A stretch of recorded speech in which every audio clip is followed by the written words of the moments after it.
So getting into the actual requirement, which is requirement number 4, with preparation for dispatch of livestock. Why is it so important that we have this as part of LPA? And it all goes back really to a couple of things. So primarily food safety. So we want to make sure that there's no that the food, that the animals are not going to be stressed and it's not going to affect the food quality. But it's also a big part of animal welfare. We need to make sure that those that we're prepared, we're organised, and all the things we go to do to making sure those animals have a good journey, get to where they're going in a good condition. And obviously for yourself, you want to make sure that you're going to maximise the income you can get from them because they're turning up in a good condition. So what are the things that you need to do to make sure this happens is, again, don't leave things to the last minute. Try and make sure that you're organised so that you've got the time to be ready, so that if you've been able to let animals settle down in curfew, you've been able to separate them up so that when the truck turns up, it's not a big rush. Also that, you've thought about what, if you've got multiple decks or, loads to do, that you've split up the mobs into how they're going to truck. You do need to make sure that your loading facilities are suitable and the yards are maintained and fit for purpose and not going to cause injury or stress. And actually, when you do have, if you have an on-farm LPA audit, they do specifically look at your loading facilities because that is an important part of making sure you're meeting this requirement. If you're, for example, you've been, treating animals with chemical, like you've been backlining or something, you need to make sure that that's not happened just before, and it's not going to, there's no risk of there being cross-contamination between chemicals when animals are just about to go, especially if they're going to slaughter. And it is a good idea, if you can avoid it, to not mix animals that aren't familiar with each other so that they're all traveling in their mobs. Really, really important that you only select animals that are fit to travel, and we'll go into this a bit more in the next slide. You need to record the transport details, including the vehicle registration and key times, which you record on your NVD. And you definitely need to document and file your NVD. So whether you do electronic NVDs, e-NVDs, or whether you have a hard copy book, you need to make sure that you are keeping those records. So with eNVD, it's great because it's saved in the system unless you have printed it out and used a paper version. If you've done that, then you need to make sure that that record is being kept. I guess a really important part of this is, and it probably doesn't happen very often, and probably not many people have had to deal with this, but if you ever do have an animal that's been exposed to a physical contaminant, such as a broken needle, that information does have to travel with that animal. So you need to make sure that wherever it's going, someone knows that that is a situation with that animal, because that is a potential food issue. So that if that ever does happen to you, make sure that if you're selling that animal, that the purchasers or wherever the animal's going know that that is a situation with that particular animal.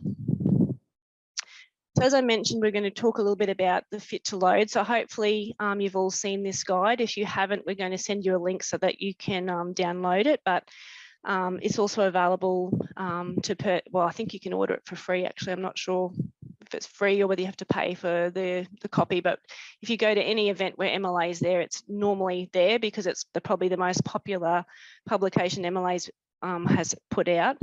And it's yes, it really should be in the glove box of every livestock transport truck, because it does really make it clear exactly what exactly what are the situations or the conditions that an animal can have when you can say yes or no, that animal is able to be loaded. So part of this is making sure that livestock are not stressed or injured prior to loading, and also adhering to the curfew requirements, providing appropriate loading facilities, providing advice to the transporter at point of loading on the fitness of animals, and making sure the movement documents travelling with the livestock have been completed. As I said, go through the checklist and the fit to load. You need to make sure that the animals can walk on their own, bearing weight on all 4 legs, and are free from visible signs of severe injury or distress. And there's photos in the guide that can help you make a decision if that's something that's acceptable or not. but visible signs of injury like lameness, ingrown horns, scabby mouth, hernias, udder infections, eye cancers or disease, skin cancers, refusal to stand, fly strike, panting and heat stress, and also late pregnancy. So you just, you need to be really careful that you don't include animals on transport that have any of those situations. And sometimes things like ingrown horns and stuff can be hard to spot, so you need to make sure you take the time to have a good look and make sure that the animals don't have that. So if you do have animals, if you do end up having a situation where an animal is not fit to load, then you have to make the decision not to send that animal, and obviously, seek out veterinary assistance if required, or you may even need to euthanize the animal. Just a little bit more on those curfews. So it is important you do not feed or water livestock destined for slaughter during the minimum curfew period. So for cattle, that's 6 hours, and for sheep and goats, it's 12.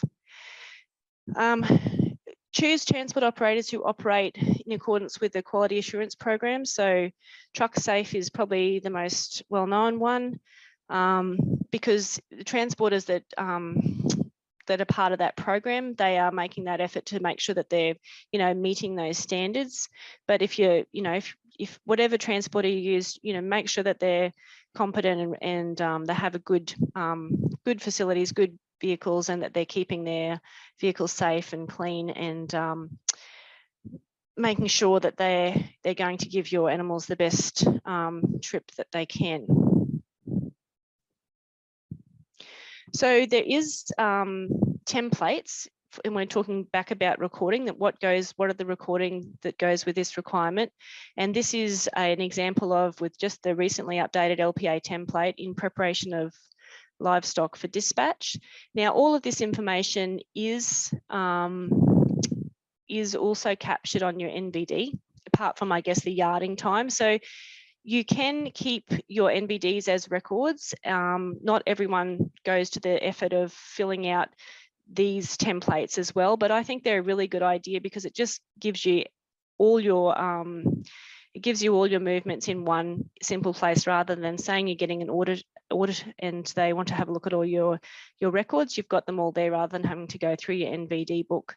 So it is important, especially that, and you may not have included this on your NBD. Well, you should have actually, but if there is any known risks, say for example, if you have the broken needles, so you definitely would have recorded that on the NBD, and if they're within a withholding period. So pretty much you do have these records.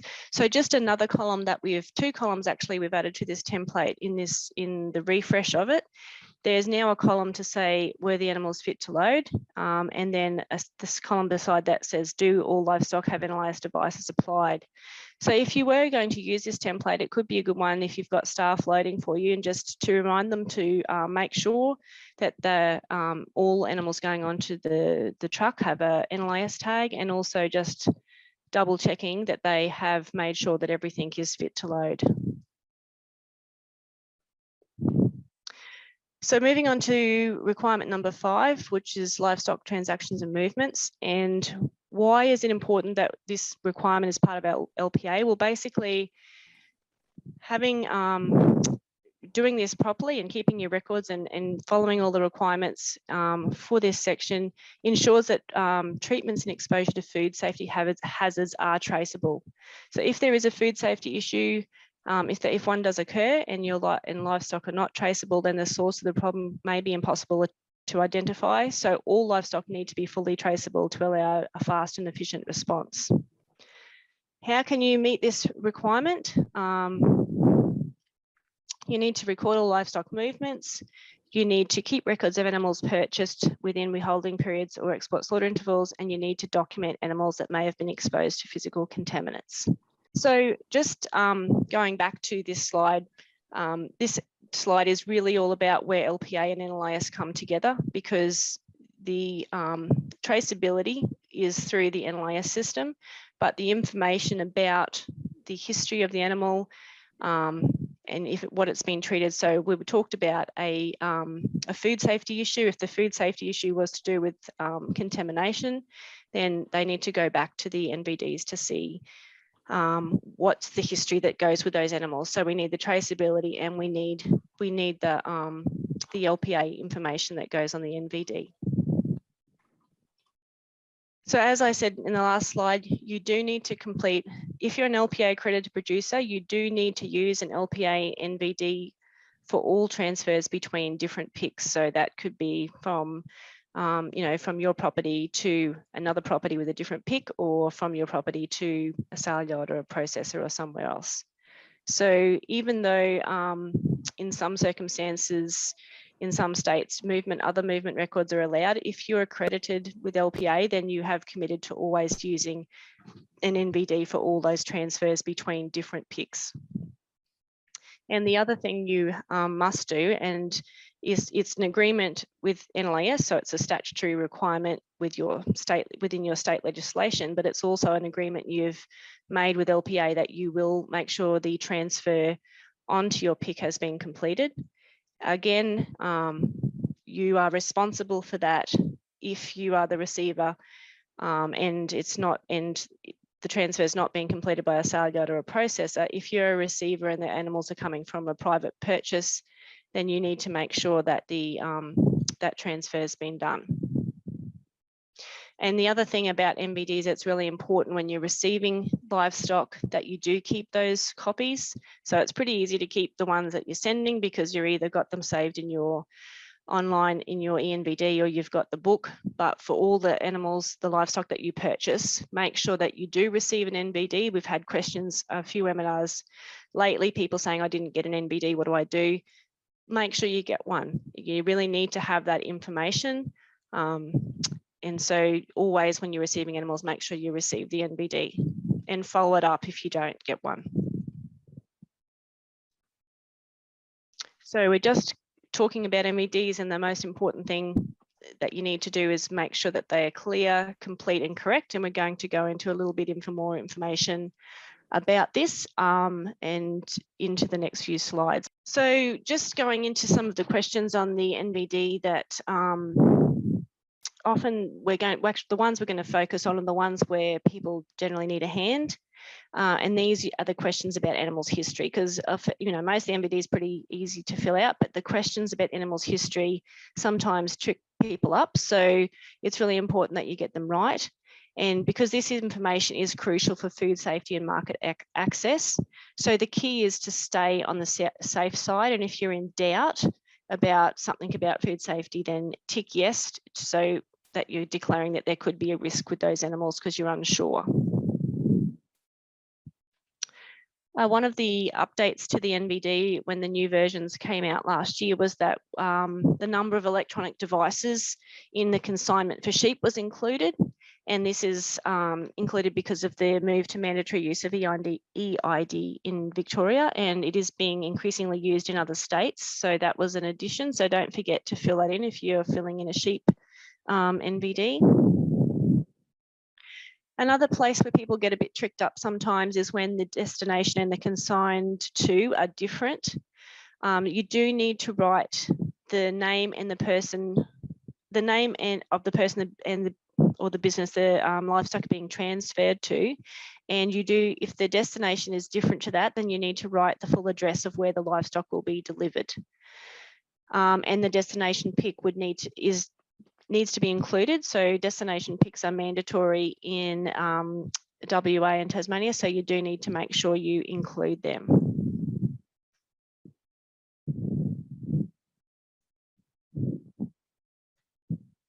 Which I've just jumped ahead and already covered that. If you're wanting to complete the destination PIC and you don't know what it is, you can ask your agent and buyer before you're filling out your NVD. That's probably one of the quicker ways to find it. Otherwise, if you're using the ENVD, it has a great search function, so you can look that up when you're completing your ENVD. Otherwise, you can also look in the PIC register in the NLAS database.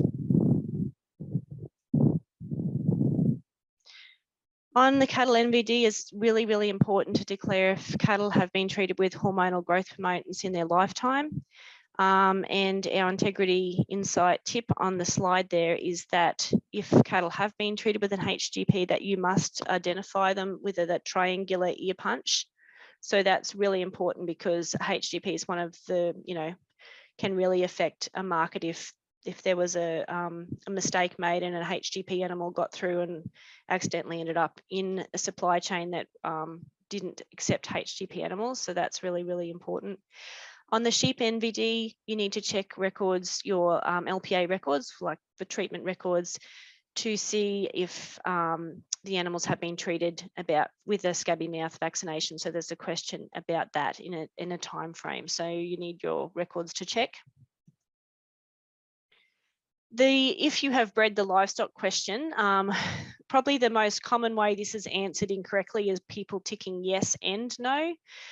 Because they might have a mixed consignment of cattle that they've purchased and that they've bred. So if any of the animals have been purchased, then you do need to tick no, and then the least amount of time, like the amount of time that relates to the most recent purchase.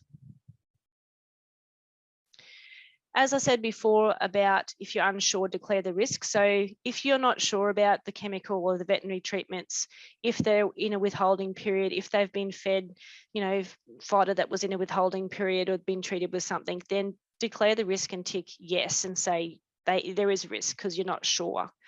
That's why you need to keep really good records, because the only way you can answer those questions is if you have the records to back that up.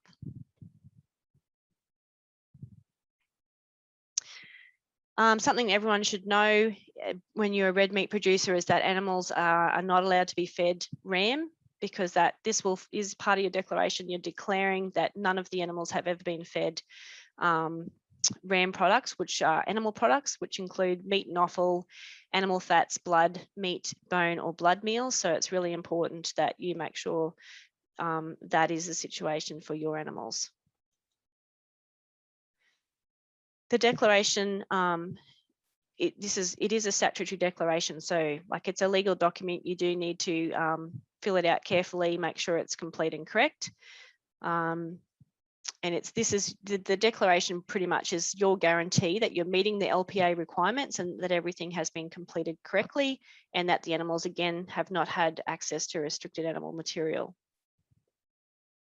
And NVDs are definitely part of what's audited when you have an LPA audit. They will be looking to see, have you completed your NVDs correctly?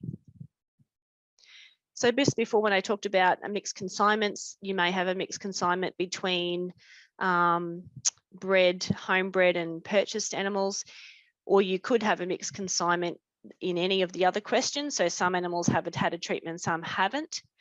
If you don't want to declare the risk on the whole group, you could divide them into groups based on their history and complete more than one NVD, but you would need to be able to identify and separate those animals and be sure that the receiver is happy with that situation and that they know that there's some animals in their consignment that have a different history to the two other animals. So we've been talking and looking at examples of the hard copy NVD. So now we're going to have a quick discussion or a quick review of the ENVD system, because this is the easier and the more time efficient way to complete your NVD consignments, all your consignment paperwork, not just the NVD part of it. It is mobile friendly, and it is available to everyone that's LPA accredited, so to producers, feedlots, and to value chain stakeholders. The great thing about ENVD, and this was a real benefit for when we did the changeover in the versions, that the ENVD always is the latest version. So in the future, if we do have another change of NVDs, the ENVD, the day that it changes, it'll be the correct version. So you never have to worry about having the right version. The way that the ENVD is set up and the way that you can use it, it really does save time, because you don't have that duplication of trying to using the same information over and over for different forms. I think I've mentioned a few times that the benefit of having your records stored. So when you complete an ENVD digitally, and it's stored within your ENVD part of your LPA account. It's all there online for you. You don't have to go back looking for hard copy books, and it's always available, even in emergencies. So if you, for some reason, you usually use an NVD book, but you can't access it, then the ENVD is your go-to for getting an NVD done quickly. The other great thing about ENVD, and I've just seen this as I've been working at ISC, I've seen the team they're all on the call tonight. They are really committed to improving the system based on feedback. So they get a lot of feedback, and thank you to everyone who has have given them feedback, but they are constantly working on how to respond to things that that people don't find working for them, or that if there's a glitch or something going wrong, they really try and get onto that and have put a lot of effort into making a much better system.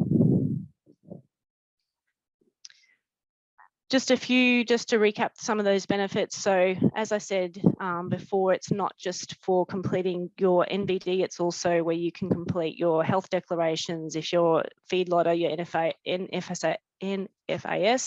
and if you're MSA accredited, you can complete that as well. So all the information that's common across the forms just gets entered once. So that means you don't have to write it out over and over.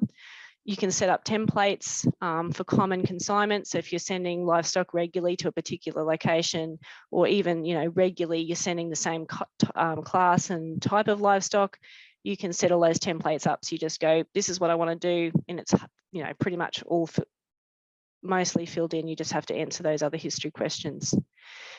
The ENVD can be printed at any time. So if you don't want to complete it completely electronically, you can print it out at any time of the consignment, so you can complete the rest of it in hard copy. The great thing is it's really set up for mobile phones, because most of us, that's how we operate these days. So it's the right size, all the screens and everything work really well on a mobile device. Easy to read. I think a lot of when we've talked to transporters and to sale yards and to processors, that is really important, because not everyone's handwriting is that easy to read. Whereas on an ENVD, it's just totally clear. There's no ambiguity in what something's been written down, and they don't get lost because they're saved in the cloud. The other thing we mentioned with the previous webinar was came in on the 1st of July. When you use ENVD now, it does make you eligible for a discount on your LPA accreditation or reaccreditation. So it's good to have a look at that. It's called Go Digital with ENVD. And if you're doing your accreditation, make sure you have a look at that option. So just thought we'd show you what it looks like when you use the ENVD. If you haven't used ENVD, so if you haven't, you may not have even been in your LPA account. So this is a screenshot of what the LPA website looks like. You access ENVD through LPA. So you, as we mentioned last webinar, you now need to have a My MLA account to access LPA. And we'll be sending you resources on how to set up a My MLA account if you haven't already done so in the post-webinar email. But the other thing about ENVD is that you can actually access it directly. So we'll also include the direct link to ENVD, so you can just open it up with a direct link. But once you're inside your LPA account, you can see the ENVD menu tab right at the top there. You just click on that, and then you end up on this page. So this is like the home screen, and it's asking you what would you like to do, and if you have a template, you've set up a template, you can use that. Or if you are starting from scratch, you click the Create from Scratch option. And filling in your ENVD, you enter the movement information details, where the livestock are moving from and to, and what date they're being moved. The movement date can be up to 28 days into the future, so you can plan for upcoming consignments. Select a species, then select the livestock forms you require. So as I mentioned, it's not just NBD, it's the other forms are available to be included, but you must at least have an LPA NBD as part of it. The other forms will be visible if you are in that program. So if you're not MSA accredited, you're not going to see the MSA option, but as soon as you are accredited, then those options become available to you. Once the details have been entered and you've chosen the types of consignment forms you're completing, you can print 3 copies and complete the rest of the information at the yards, but you must retain that fully completed paper copy for your records. So you need the 3 copies as you would for the hard copy book. So one for yourself, one for the receiver, and one for the transporter. If you are completing online, step through the livestock history, food safety, chemical treatment sections and complete the declaration. If you're signing it electronically, you only need to sign it once, and that signature is then applied to all the forms which have been filled out in the consignment automatically. When you sign the ENBD, you are declaring that your livestock are meeting the LPA requirements. So it's exactly like the hard copy book. It's a declaration, you're signing it, that's your guarantee. With ENBD, you can submit, after submitting, you can make changes to some certain sections up to 2 days after the entered movement date. So if you haven't used it, I really encourage you to get on and have a look. Just create a test consignment, have a look and see what's involved, and then you'll be ready if you do ever actually need to use it. You know, if you want to have a go at using it regularly, or just in the case that you may need to use it just unexpectedly, at least if you've had a look first, then it's not going to be so foreign for you. So the other part of the livestock transaction and movements is recording the movements in NLIS. So as we mentioned before, that the receiver is responsible for making sure that those transfers have been completed. And if you are selected to participate in an audit, then an auditor will review your transfers to see if they have been recorded on the NLIS database. So they'll be looking at, they'll be asking to see your NBDs for livestock received, and they'll be making sure that those transfers have been completed, and vice versa. They'll look at the transfers on the database and make sure that you have an NBD to match up with them. As mentioned before, also it is state legislation, so NLIS is part of every state legislation that you do have to complete that transfer, and there can be penalties imposed by your state or territory government.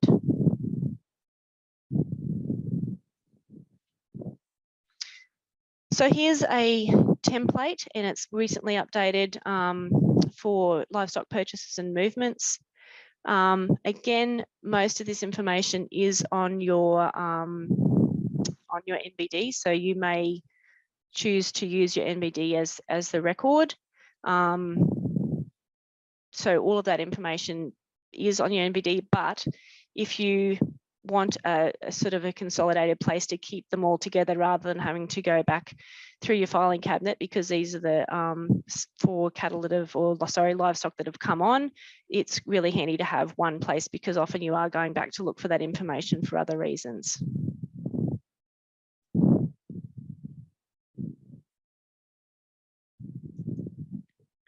So moving on to requirement number 6, which is biosecurity.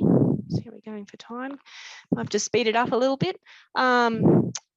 So why is this requirement an important part of LPA? Because it's having a biosecurity plan, or having biosecurity component as LPA, is the way that we can help prevent the spread of infectious diseases and invasive pests or weeds, and that helps protect Australia and Australia's red meat reputation.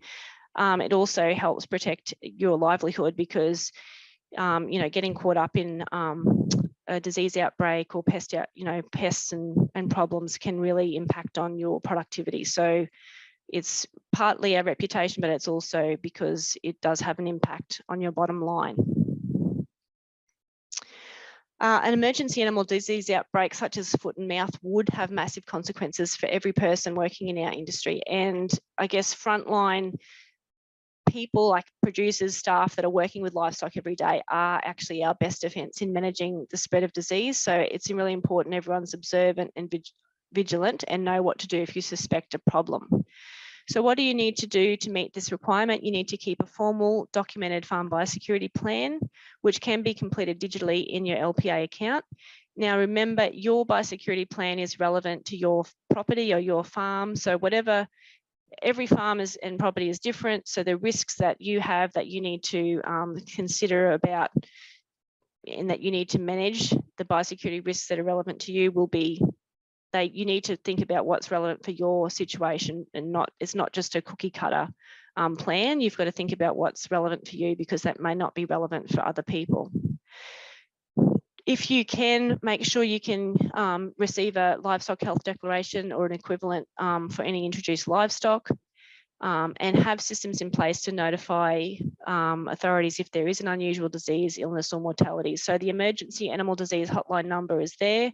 It's really a good idea to have a record of that, and that everyone on the working with livestock knows that number, and they know to ring it if there is symptoms of something serious. And keeping records of movements of people, vehicles and equipment that enter your property where it is reasonable and practical to do so. This is an example of the template. So you can have this in a Word format or in a PDF, but it's also can be completed online. So there's two sets of records that can be completed completely online within your LPA account. The first one was a property risk assessment, which we covered last week. And the second one is a biosecurity plan. Because these two types of records, you kind of do them, you need to review them annually, or if something changes on your property, but you're not kind of using them every day. So they're good ones to sort of put that effort in, make sure they're all done. And it's really easy to step through this in your LPA account and get that completed. We also do provide a template for a visitor register. So just recording the date, who turned up, where they're from, some contact details, why they visited, and what place on your property they went to, and some times.